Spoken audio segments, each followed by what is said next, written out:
Welcome to DentonRadio.com, powered in part by Classic of Denton. The views and opinions expressed by the show hosts and their guests are those of the show host and guests, and not necessarily those of the sponsors, DentonRadio.com, or the Denton Convention and Visitors Bureau. For more information, visit the Policies and Procedures page at DentonRadio.com. Welcome, everybody, to DentonRadio.com. We are live once again with our good friends over at Frank Buck Zoo. They've been bringing quite a crowd of folks with their awesome animals tonight.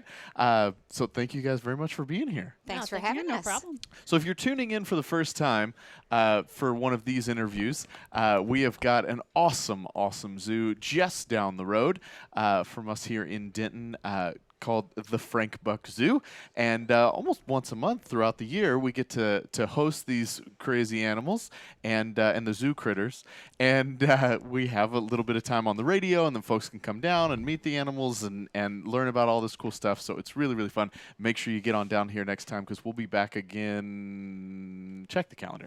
Anyways, so thanks again for being here, guys. Let's go around the table and do introductions. People first and then animals. So I am Susan. Hi. My name's Amanda. You're not going to introduce your animal? Oh, I thought we were doing people first. Oh, Okay. I thought we were doing people then animals. Yeah, Or I am I didn't the have an animal? animal. Well, that's a good argument. That probably wasn't super clear. Well, this is Gus. And I'm Rebecca, and this is Legs.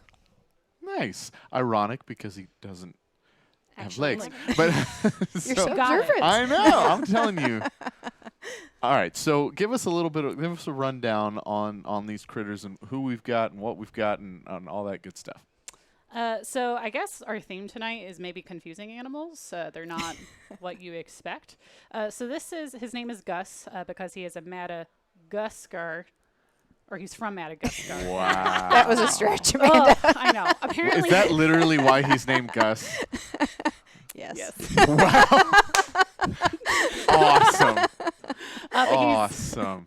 a lot of people think he's a hedgehog or even a baby porcupine, but he's actually a tenrec. So apparently, I learned tonight we were supposed to name him Rick, so he could be Rick.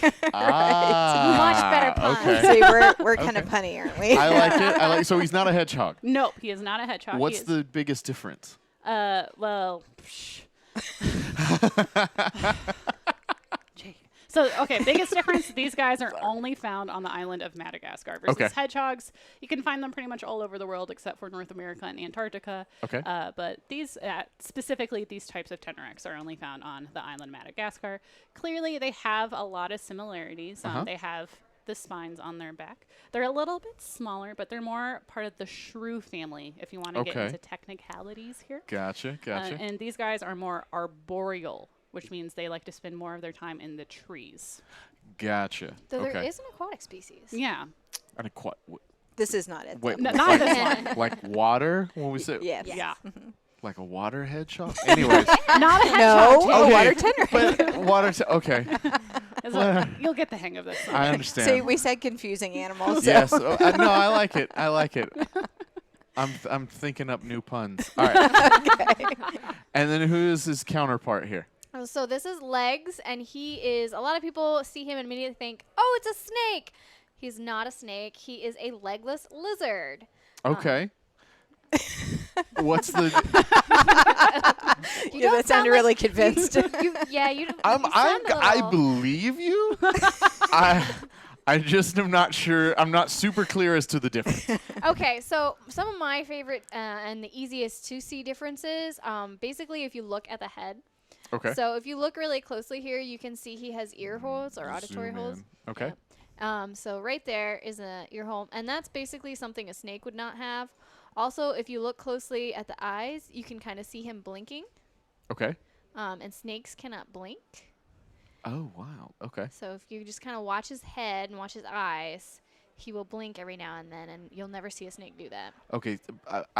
I'm looking, but I feel like he's staring into my soul right now. And Well, you know, he knows things about me now. yeah. That's how they get you. I like it. He also something when he flicks out his tongue like he just did. Mm-hmm. You can kind of see how big and broad his tongue is, and it's Yeah. not as forked as a snake's. Snake's is going to be a much narrower and really forked, whereas his is just kind of broad. And those are my favorite differences. I mean, even just looking from like head to neck, you can see how thick it is and how thick he is just all the way down. Well, you're absolutely That's right right. about So- his. Can I His say what tongue. what my favorite thing about him is? Please. He's also called a giant European legless glass lizard, and the Okay. reason why is because he's got a really long tail. If he were a snake, probably only a couple of inches of this would be tail, but since he is in fact a lizard, let's see.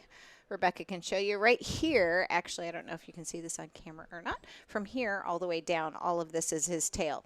So what that means, Okay. if a predator comes along and tries to make a meal out of him, he has the ability to drop this tail, which a lot of lizards Okay. do have that ability, and they can regenerate it. The really cool thing about him, though, is that the reason why he's called a glass lizard is that when he drops that tail, it can actually break into several pieces, and all the pieces can start moving around in different directions. Oh, okay. Okay.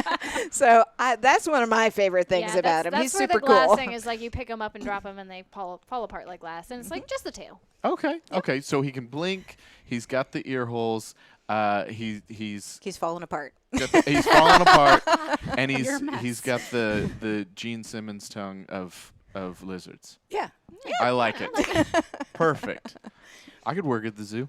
Yeah, Anyways, so well, very, very cool, guys. So Frank Buck Zoo has got some awesome events and some activities, one in particular coming up very soon. Yes. Give us the rundown on what's going on if you want to get involved or have some cool events going on over at the zoo. So our next thing coming up that's super exciting is next week on Thursday is Zoo Lala, and it is our annual style show. A lot of fun.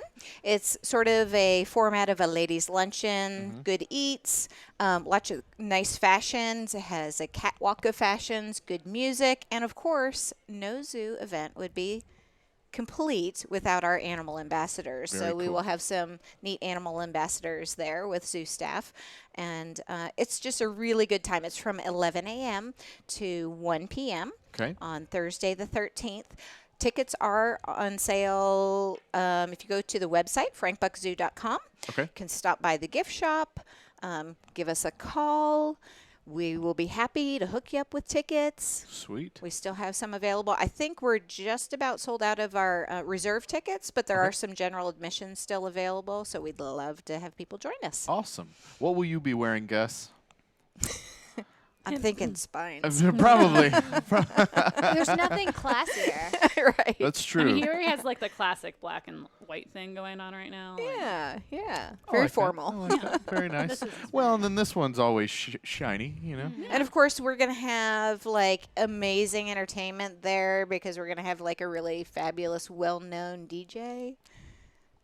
Okay. And that would be our master of ceremonies, would be Mr. Jake Laughlin. Yeah. The good one couldn't come. And so, Oh, just- come I'm just on. kidding, Hard I'm on just kidding, I'm just yourself. kidding. But- No, it's going to be a super fun event. I'm really, really excited about it. You got fashion and you got animals and entertainment and food and all this cool stuff. It's What's better? every possible thing you could ever want in one in one event. It's going to be really, really fun. All benefiting the Frank Buck Zoo, which is super exciting, and all the cool work you guys are doing there. So that's super, super cool. And of course, what's keeping us super busy right now is that these animal ambassadors and these animal care staff that are sitting in front of you are staying super busy working with our teen volunteers. Our teen volunteer program is called Zoo Team. Okay. And they are currently learning how to do interpretation for visitors with some of our animal ambassadors. So later on in the summer, they will actually be not only interpreting with some of our animal ambassadors on site, but they'll also be going to some off-site facilities to do that as Very well. cool. And then we also have summer camps coming up. Wow. And what is interpreting? Interpreting is basically presenting, whether it's a biofact like a skull, a pelt, an egg, something, Okay. and talking about it, about its natural history, where it came from, that sort of thing, teaching people about that biofact, if you will, or an Gotcha. animal. Okay. So So- it's not trying to tell you what they want to say. Oh, yeah, no. I didn't think about it that way. No, we're not clairvoyants or Gotcha. or whatever. Sign language. Yeah, I Dr. don't. Doolittle. Yeah. See, now that would be like the perfect power. That'd but be cool. but yeah, no. Basically, talking about the importance of these animals, the niche awesome. that they hold in the wild, and just the really neat things like their tails fall off and Yeah. they have spines and things Well, like that. and it's super important work, and I have to believe it's very rewarding work to get to know that you're getting to make an impact in these animals' lives and other animals' lives in building up generations of people that appreciate our wild animals around here, which is really, really cool.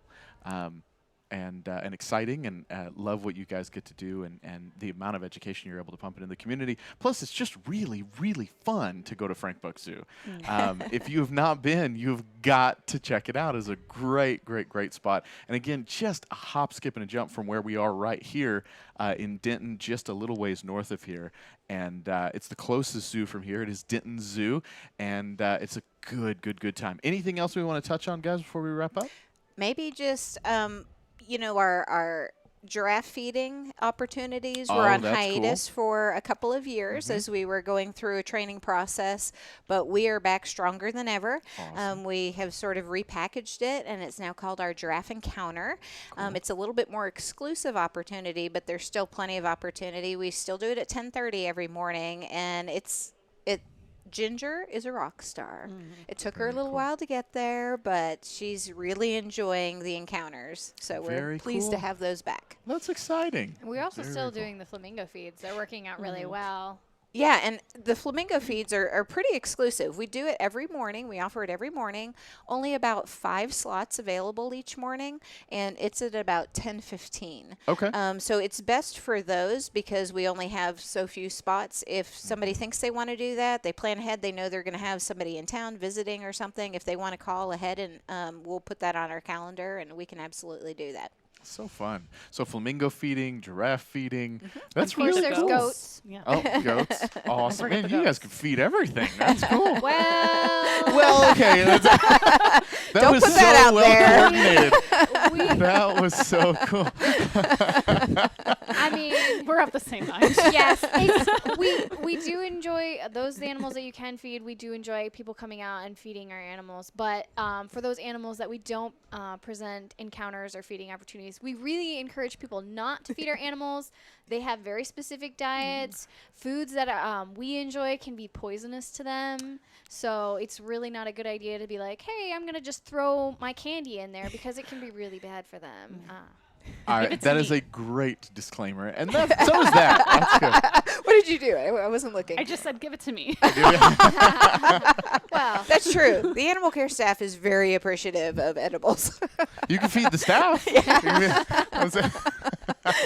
I love it. Well, guys, thank you very, very much for coming in and joining us here at the Discover Denton Welcome Center and being on DentonRadio.com. If you guys are not down here right now, you are missing out. And if you aren't able to come down this time, make sure you come out next month where we're going to have these guys back yet again with even more animals and more experiences and stories and fun stuff. So stay tuned for all of that. All of the music and entertainment is coming at you right here at DentonRadio.com, so don't go anywhere. And if you do, make sure it's because you're going to Frank Buck Zoo.